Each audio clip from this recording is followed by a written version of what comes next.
First day nga pala ngayon kaya hindi naka-uniform sina Scarlett. Pwede silang mag-civilian. Nung mga oras na yan, ako naman ay nagsasapatos kay Scarlett. Tapos siya naman nagsusuklay para mas mabilis nga kaming matapos. Actually, meron nga yung skincare si Scarlett. Eto, ginagamit niya from Unilab. At dahil nga 6:30 pa ang pasok nila Scarlett, nako, ang hirap talagang gumising ng mga ganitong oras kasi ang lamig ng panahon tapos madilim. Ito naman time na to para sunduin ko si Scarlett tapos tumakbo pa nga ako kasi nga labasan na pala nila, so nagchat na siya sa akin gamit yung kanyang smartwatch. Pauwi na rin pala kami nito tapos napadaan lang kami dito kasi i-check namin kung may papaya, kaya lang meron pero matabang daw, so hindi kami bumili dyan. Kako, sabi ko babalik na lang ako mamaya, wala kasi akong dalang pera, so babalik ako, gusto ko nung mais.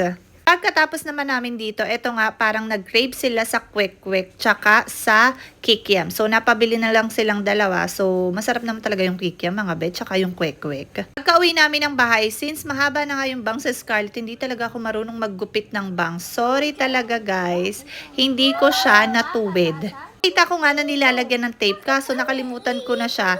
Nung huli ko na lang naalala na dapat pala nilagyan ko siya ng tape guys. Nipis lang kasi itong ginawang bangs kay Scarlett. Hindi katulad nung dati kong ginugupit sa kanya na bangs na makapal, hindi masyadong halata na hindi pantay B. Ito yung mga oras na ginupit ko na siya pero tingin ko talaga hindi siya pantay. Diba? Kita nyo naman. Sorry na Yung mga oras na to, ayan, paiyak na nga rin yan si Scarlett. Pero ako parang natatawang naiiyak na hindi ko maintindihan. Bababaan ko yung kape. Ganito na yung bangs ko eh. Eh, nilagyan mo tubig mamaya. Hindi ko na nagkain. Eh, di, ano, haba din yan.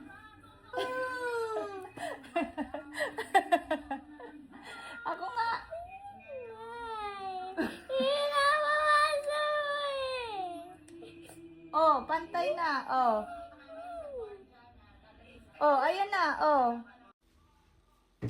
Mami, lalagyan na kitang blush.